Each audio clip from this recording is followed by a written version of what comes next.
أغلب الناس بيضيعوا عمرهم في إرضاء اللي حواليهم، لكن التكلفة النفسية للكلام ده مدمرة فوق ما تتخيلوا. الموضوع مش مجرد ذوق ولطف. السعي لإرضاء الكل هو أسرع طريق لفقدان الهوية، ونهايته دايماً اكتئاب مظلم. عشان كده كتاب توقف عن إرضاء الآخرين لباتريك كينج بيكشف لنا الحقيقة المرعبة ورا العادة السامة دي.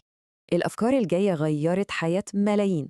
ركزوا معايا جداً، لأن الجزء الأخطر لسه جاي ومستحيل تشوفوا الحياة بنفس الطريقة. الكارثة دايماً بتبدأ بإهمال النفس. تفضيل الناس التانية بيسحب كل طاقتنا لحد ما نوصل للفراغ التام من جوه. وهنا تبدأ المشكلة الحقيقية.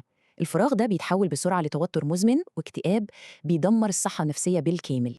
النتيجة هي إحساس رهيب بالاستغلال، واللي في الحقيقة بيخفي وراه رغبة دفينة في السيطرة على رأي الناس.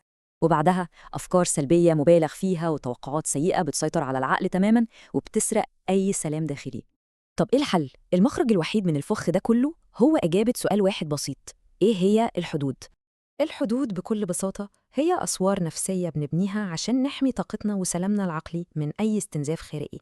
بس خلوا بالكم، في فرق شاسع بين وضع حدود صحية وبين بناء حواجز صارمة تجيب عزلة تامة. المعلومة الجاية غيرت تفكير ملايين. عشان نبني حدود صحية لازم نحدد مبادئنا الأساسية بوضوح وثقة. الخطوات بسيطة جدا، نحدد مبادئنا، نكون صادقين مع نفسنا، وأخيرا والأهم نتقن فن الترك. يعني إيه التركيب؟ يعني نتخلى عن وهم السيطرة على رأي الناس فينا. دي الحرية الحقيقية. وده معناه إننا نواجه غضب الناس والنقد الهدام بثبات عالي جدا من غير ما نمتص سمومهم. ركزوا في النقطة دي لأنها أهم فكرة. السر كله في جملة واحدة: قوموا اللحظة.